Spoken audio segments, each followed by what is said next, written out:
Votre grand journal du soir se poursuit sur Europe 1 avec vous, Nathalie Lévy. Et cette question, demain, quel avenir pour la justice? Vous recevez l'avocat maître Éric Dupond-Moretti. Bonsoir maître, merci d'être ce soir en direct avec moi sur Europe 1. Bienvenue. Allô. Vous m'entendez? Bonsoir madame. Bonsoir oui, et bienvenue. Je vous entends très bien, oui.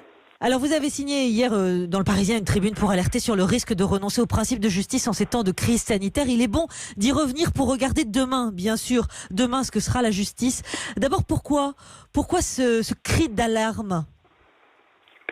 Parce que on maintient aujourd'hui en prison des gens qui ne sont même pas présentés à un juge.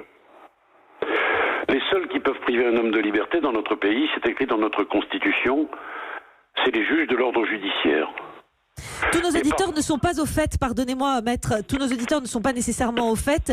C'est pas légal, compte tenu de l'état d'urgence, de sortir un texte de loi qui autorise les juges à effectivement emprisonner ces personnes. Non, emprisonner, attendez, je vais essayer d'être clair pour vos auditeurs.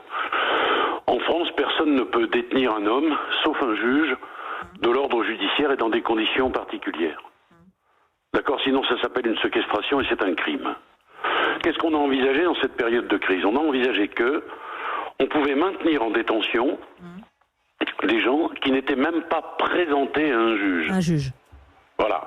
Et depuis ce que l'on appelait la loi des suspects de 1793, on n'a jamais fait ça dans notre pays. Aujourd'hui, ça va même plus loin. À Marseille, par exemple, un tribunal correctionnel a condamné à 3 ans ferme un homme qui n'a pas été présenté, à raison du Covid, qui n'a pas été présenté par vidéoconférence et qui n'avait pas d'avocat. Pourquoi la visioconférence n'a pas été utilisée, maître? Parce que faut le demander à cette juridiction. Mais par exemple, vous, est-ce que vous avez tenté, pour certains de vos clients, avec la puissance qu'on vous connaît, est-ce que vous avez essayé, par exemple? Mais c'est pas une question de puissance, c'est la moindre des choses qu'un homme soit présenté à son juge.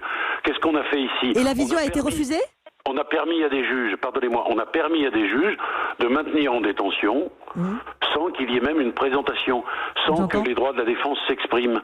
Et la visioconférence a été refusée, maître Non, elle n'a pas toujours été refusée. Je dis à des juges, je ne dis pas à tous les juges.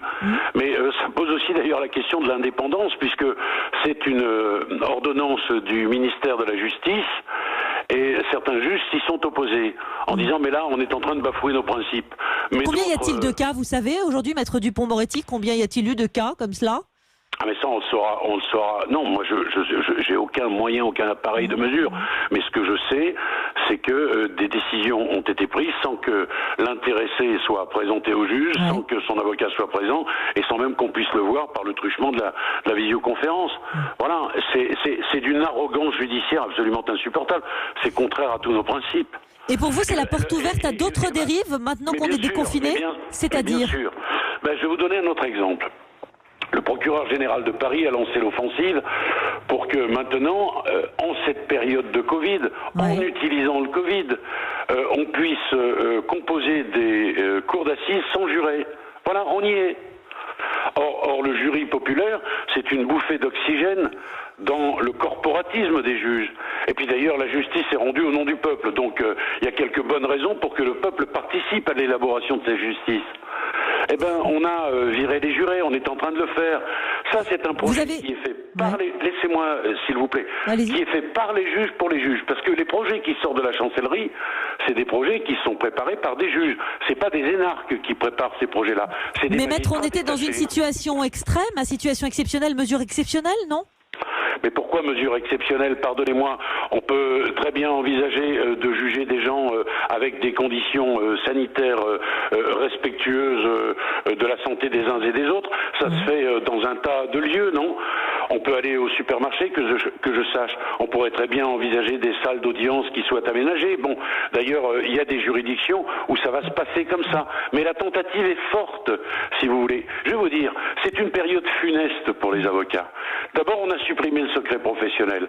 Ensuite, il y a cette histoire de la retraite. Vous savez combien de cabinets d'avocats vont laisser leur peau dans cette histoire du Covid parce qu'on n'a pas pu travailler? Sans doute aux alentours de 25 000. Et vous avez des magistrats qui ne peuvent plus voir les avocats, je dis bien certains, et qui vont profiter de cette situation pour montrer leur toute puissance. Eh oui, Juger Maître un homme, Maître le Dupond-Moretti. condamner à 3 ans sans le présenter, sans avocat, c'est bien la démonstration de ce que pour certains magistrats, les avocats sont totalement inutiles. Vous voyez plaider avec un masque, Maître Dupond-Moretti? Mais je ferai ce qu'on me dira de faire.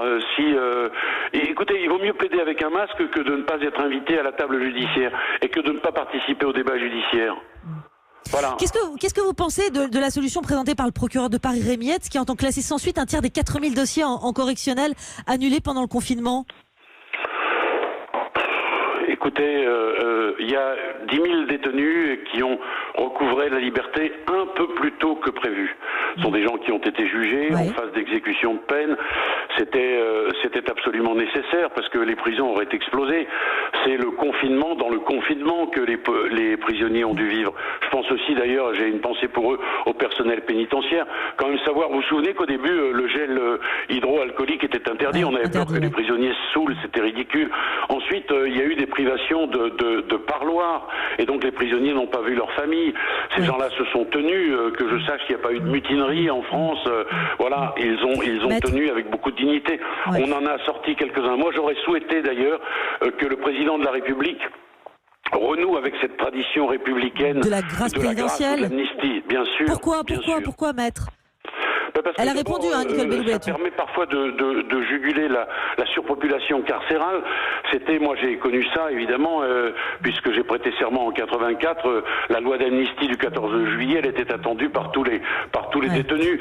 Et on remettait en liberté ceux qui étaient en fin de peine, ceux qui avaient été condamnés à des atteintes aux biens. Enfin, c'était la ministre de la Justice avait dit non, très vite. Nicole Belloubet, elle avait répondu non catégoriquement. Dites-moi juste une seconde, maître. Je fais le pas de côté, Maître Dupond-Moretti, parce que vous êtes aussi un homme de scène désormais et vous étiez à la barre au Théâtre de la Madeleine notamment. Je me posais cette question. Est-ce qu'il faut un état d'urgence du monde de l'art pour le monde de l'art? Écoutez, d'abord, c'est pas à ce titre-là que vous m'avez invité, mais je vais quand même répondre à votre question. Oui, mais c'est le pas de côté. Ouais. Oui, le monde de l'art est sinistré, bien sûr. Et il faut un état d'urgence? Vous savez, il y a des gens qui sont très touchés. Je pense aux restaurateurs. Je pense d'abord aux avocats. C'est le but de mon propos ce soir. Je vous l'ai dit, il y a 25 000 cabinets d'avocats qui vont péricliter. Je pense aux gens qui travaillent seuls, qui ont choisi l'exercice individuel. Il y a évidemment les restaurateurs qui sont dans la perte sèche. Il y en a plein d'autres. Je ne veux pas les citer tous parce que je vais forcément t'en oublier. Et dans le monde de l'art aussi, bien sûr, dans le monde du spectacle, il y a une véritable hémorragie, oui, par la force des choses, oui. Merci beaucoup, Maître Dupond-Moretti, d'avoir répondu ce soir. Et ce chiffre, on le retient évidemment, 25 000 cabinets d'avocats qui sont en sursis et qui peuvent péricliter. C'est ce que vous nous dites ce soir sur l'antenne d'Europe 1. Merci beaucoup.